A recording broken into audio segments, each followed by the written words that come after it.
Okay, so it's been a long time since I've done any updates. I've been busy working on a lot of different things, and I haven't quite captured as much footage as probably I would have liked to, just of different projects that I've been working on in the garden space.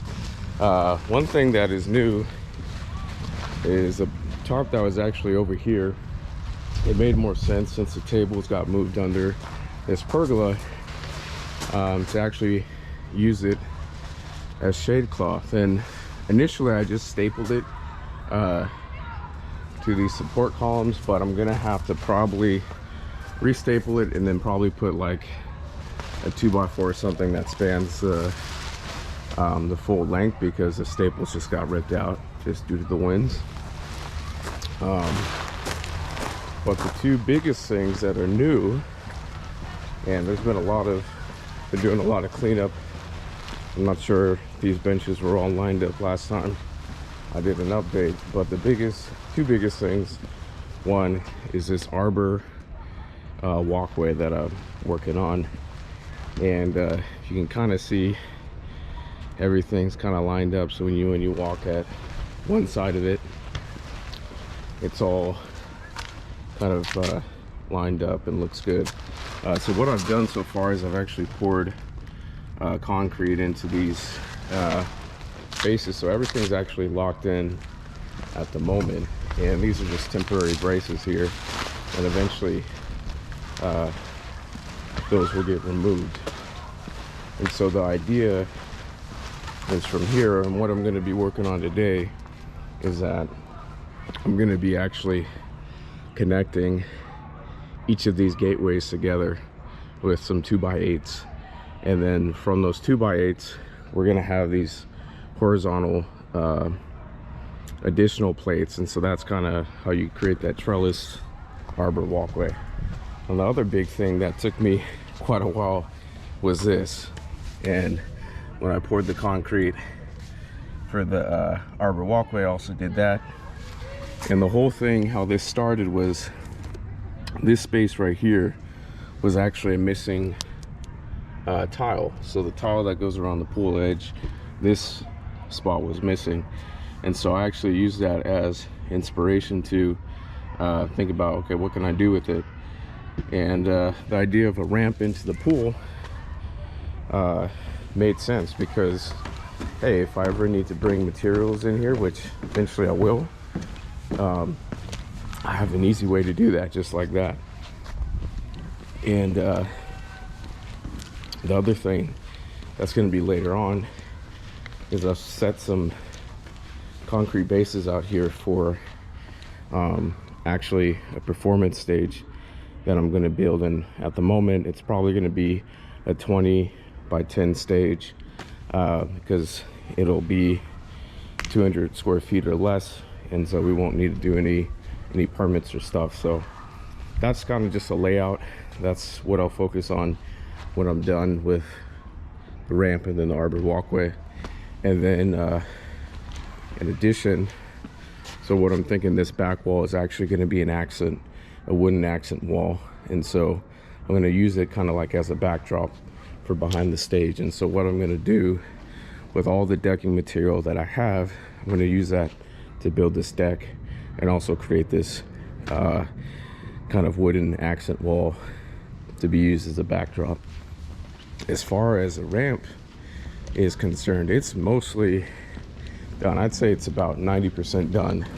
The only things I have to do are actually, I'm going to tie a couple of tap cons on this last plank so that it anchors it into the pool surface.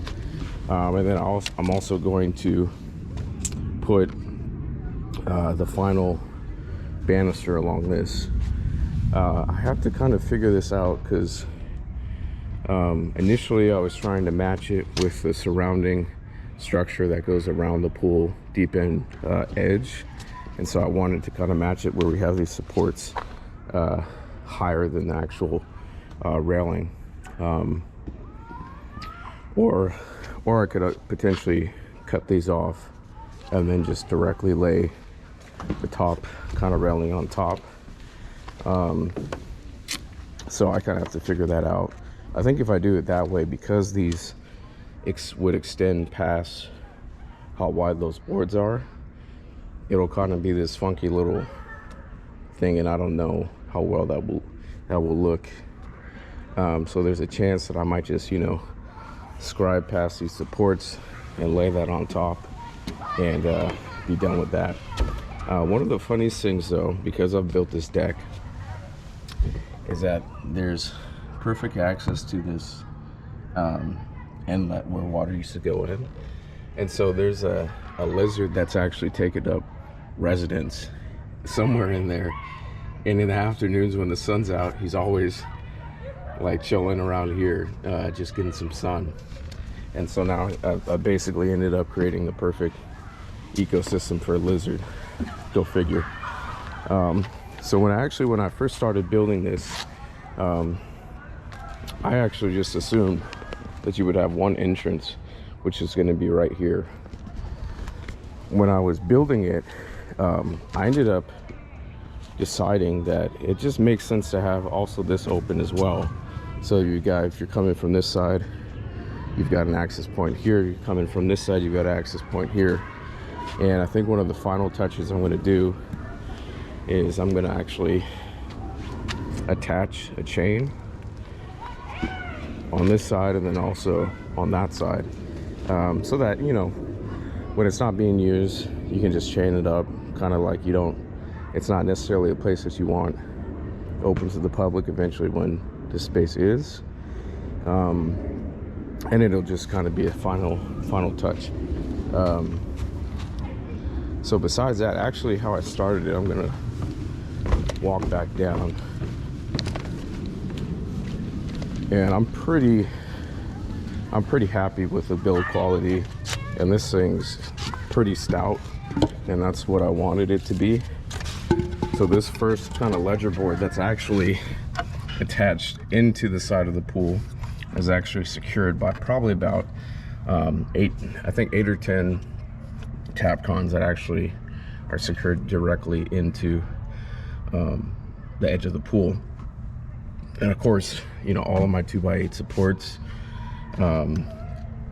they all have hangers, so everything is just super stout, and I'm really happy about that because, you know, I wanted it. I didn't, you know, never really want anything to be flimsy or anything like that. You want it to be heavy duty, and using recycled materials was another challenge. But as far as what I was able to do with, you know, wood that was 4 years old and warped and twisted and bowed and stuff, I'm pretty happy with the result.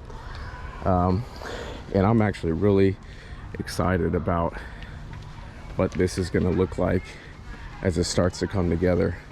You know, you can see that this is imperfect material. This is, you know, 4-year-old lumber, and it's got this bow in it, and there's not much I could have done there. So, you know, there's a lot of things that are, I guess, characteristic of this build.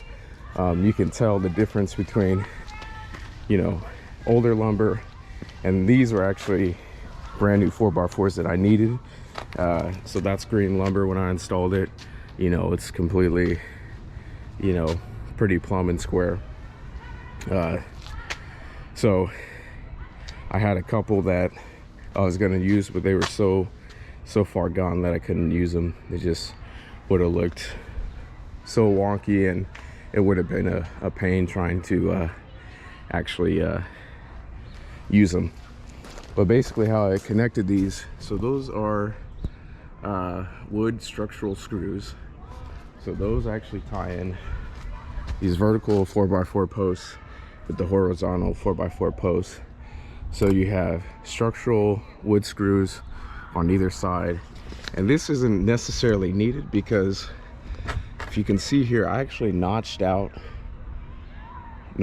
where the horizontal 4x4 is attached to this vertical 4x4, and so it's acting as a ledge. And so all of that, there's really not going to be any weight, but any weight up here is actually going to be transferred because it's sitting on this ledge. And I love notching and things like that, because it just gives so much extra strength to a structure of something where maybe you don't necessarily want it 100% on a fastener or your hardware, your screws or nails or whatever. So for each of the gateways, these horizontal 4x4s are all notched and sitting on the vertical supports. And then obviously I did these 45s just as kind of additional supports, but also like it's probably a lot more as a decoration than really I mean, it serves both the purpose. It's kind of overdoing as far as the structure. It's not that extra strength isn't needed, but I did it